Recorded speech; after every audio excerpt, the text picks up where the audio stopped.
আমরা সারা জীবন শুধু নকল জিনিসের পিছনে ছুটি, আল্লাহর দেওয়া সূর্যরে বাদ দিয়া আমরা ঝাড়বাতির পিছনে। যদি পৃথিবীর ম্যাপটা দেখেন, 1945 সালের আগে ইসরায়েল নামে কোনো দেশ ছিল না, ইসরায়েল দেশটাই ছিল না।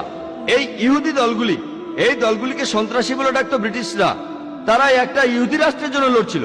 পরে তারা শক্তি দিয়ে ইসরায়েল দখল করে আর প্যালেস্টাইনিদের তাড়িয়ে দেয়। এখন এই লোকগুলি প্যালেস্টাইনের লোকদের বলছে, যাদের দাবিটা আরো জোরালো, তাদের দেশ ফেরত চায়।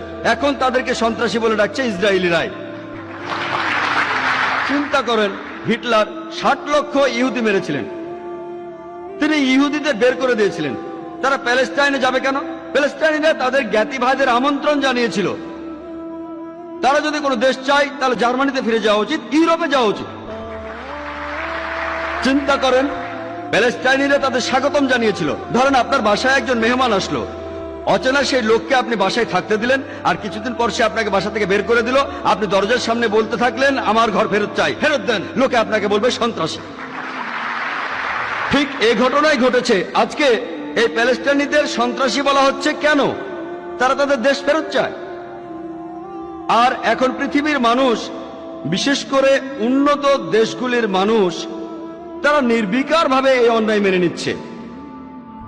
আমরা জানি যে জার্মানিতে ইতিহাস আমাদের বলে 1968 থেকে 1992 সাল পর্যন্ত রাডার মেইন হফ গ্যাং তারা অনেক নিরীহ মানুষকে হত্যা করেছিল।